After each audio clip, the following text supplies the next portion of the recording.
Assalamualaikum warahmatullahi wabarakatuh.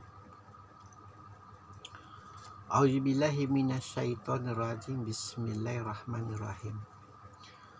Wailul lil mutaffifin. Celakalah orang-orang yang curang.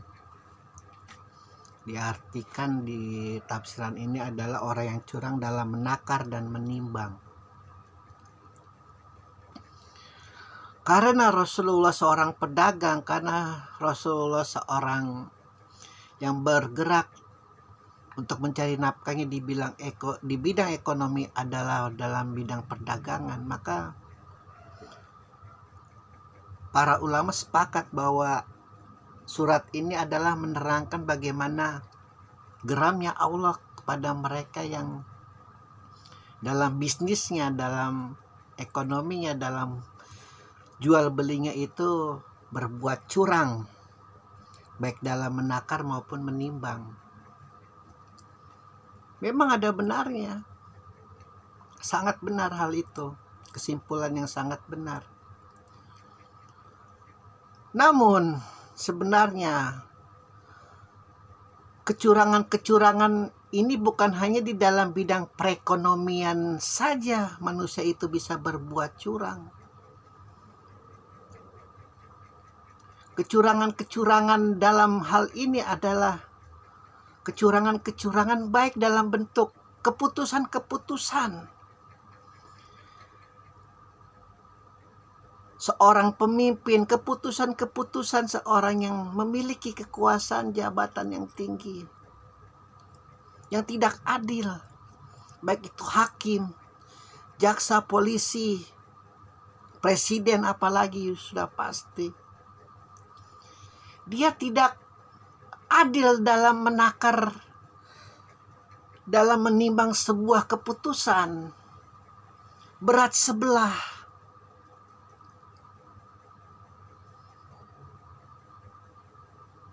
Hanya karena Rasulullah seorang pedagang lalu kita mengambil keputusan ini, surat ditujukan hanya orang yang mereka bergerak di bidang perdagangan saja, jual beli. Kalau diambil keputusan itu harusnya juga Rasulullah seorang nabi, bukan hanya seorang pedagang. Tidak mungkin dia keputusan-keputusan besarnya itu untuk memerangi kaum kafir, untuk mengambil keputusan untuk ada sebuah kasus yang harus dia ambil. Kan dia seorang pemimpin.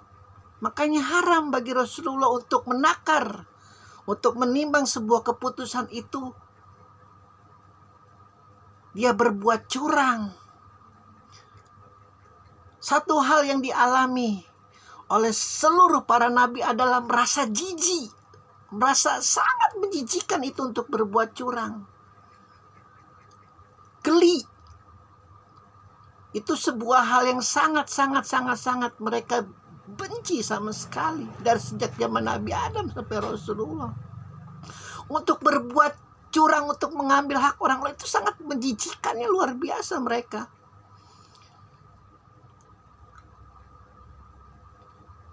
Itu sebuah sikap, sebuah mental, sebuah kepribadian yang tidak akan tertukar dengan orang-orang awam. Para nabi itu selalu seperti itu. Luar biasa menjijikannya itu mereka kalau dia tuh berbuat curang, dia itu tidak adil, dia itu tidak bijaksana dalam mengambil sebuah keputusan. Mungkin merasa lebih hina daripada seorang pelacur mungkin para nabi itu, saking geliknya, saking menjijikannya itu. Mengambil hak orang lain itu luar biasa para nabi itu. Mereka lebih memilih lapar, mereka lebih memilih dihina, mereka lebih memilih dicaci, mereka lebih memilih diludahi, mereka lebih memilih dilempari batu daripada menghalalkan segala cara untuk mendapat kemuliaan, untuk mendapatkan kekayaan, untuk mendapatkan prestise, untuk mendapatkan gengsi. Karena bagi mereka satu-satunya yang harus mereka kejar adalah ridho Allah. Tidak ada lagi selain itu.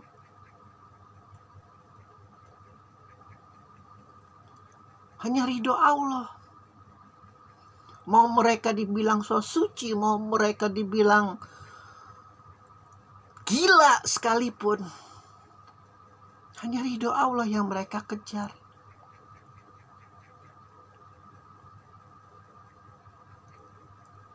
Surat ini sekali lagi bukan menggurui ulama-ulama, bukan menggurui para kiai, bukan menggurui para ahli tafsir, bukan. Nilainya lebih dalam lagi daripada hal menakar dan menimbang dalam proses jual beli. Meskipun spesifiknya Allah menerangkan hal itu di ayat-ayat berikutnya, nanti kita bahas. Spesifiknya iya.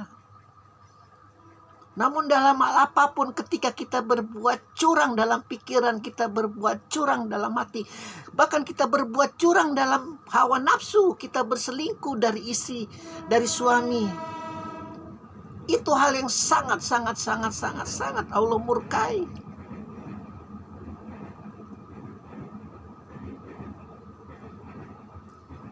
Namun sekali lagi, kalau kita kembali lagi lah, namanya manusia emang tempat salah dan tempat dosa, memang benar.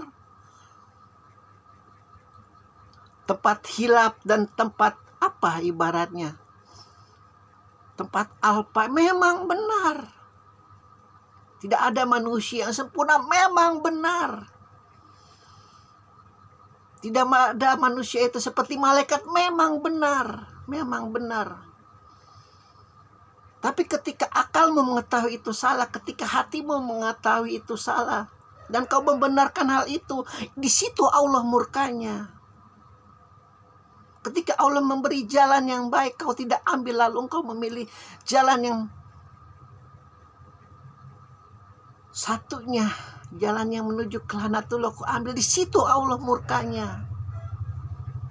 Karena kau punya akal. Kecuali kau tidak diberi akal, kau orang gila. Diberi dispensasi sama Allah, kau mau makan tai pun Allah maafkan karena kau tidak punya akal. Akalmu hilang. Mana mungkin seorang presiden tidak punya akal? Mana mungkin seorang menteri tidak punya akal? Mana mungkin seorang polisi, jaksa, hakim tidak punya akal? Mengerti sampai di sini?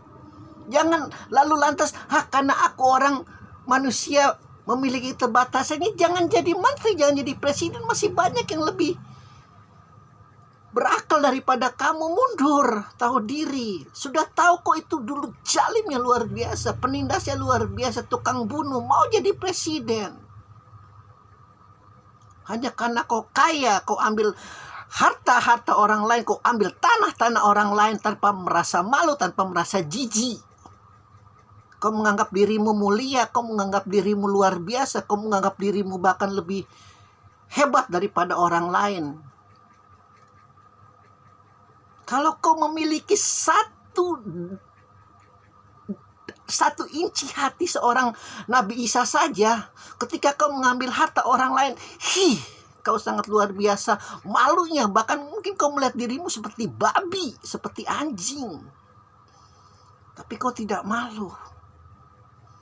Kau tidak merasa berdosa, kau tidak merasa hina.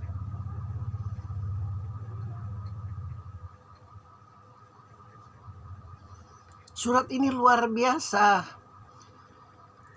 Bukan hanya untuk ditujukan kepada orang-orang di pasar, bukan. Maaf saja nih. Jauh lebih dalam. Jangan mentang-mentang Rasulullah hanya berjualan pakaian saja, lalu surat ini ditujukan kepada orang yang bergerak di bidang itu saja, bukan. Hati-hati.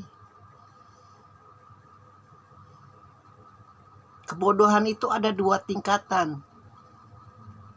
Kebodohan dari diri sendiri, kebodohan dari luar diri sendiri.